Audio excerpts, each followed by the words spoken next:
কে আসল শালিমা বল। আসসালামু আলাইকুম। ৩১ নম্বর এপিসোডে এমন কিছু ঘটনা ঘটতে যাচ্ছে যা দেখলে আপনাদের মাথা ঘুরে যাবে, কারণ এই এপিসোডই প্রমাণ হয়ে যাবে যে মেঘলাই সালেমা গ্রুপের একমাত্র প্রকৃত মালিক। তাই ৩১ নম্বর এপিসোডে কি কি ঘটতে যাচ্ছে তা জানতে পুরো ভিডিওটি মনোযোগ সহকারে দেখুন। গল্পের শুরুতেই দেখা যায় মেঘলা, মিরাজ এবং ম্যানেজার মিলে একটি গুরুত্বপূর্ণ পরিকল্পনা করে। এরপর মিরাজের নির্দেশে সেই ব্যক্তিকে ধরে আনা হয় যে ছোটবেলায় মেঘলাকে চুরি করেছিল। পুলিশে দেওয়ার ভয় দেখাতেই সে একে একে সব সত্য স্বীকার করে নেয়।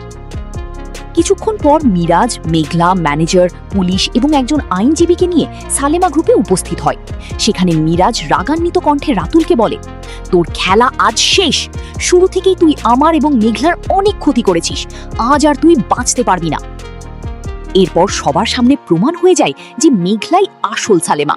সত্য প্রকাশ পাওয়ার সঙ্গে সঙ্গেই পুলিশ রাতুলকে গ্রেপ্তার করে নিয়ে যায়। কিন্তু ঠিক তখনই সেখানে হাজির হয় বৃষ্টি। এসে সে দেখে মিরাজ মেঘলার হাত ধরে দাঁড়িয়ে আছে। দৃশ্যটি দেখে বৃষ্টি হতবাক হয়ে যায়। তারপর হাততালি দিয়ে বলতে শুরু করে, বাহ বাহ, আমাকে ব্যবহার করে এভাবে ধোঁকা দিবে আমি কখনো কল্পনাও করিনি। তোমাদের আমি দেখে নেব। এই কথা বলেই সে সেখান থেকে চলে যায়।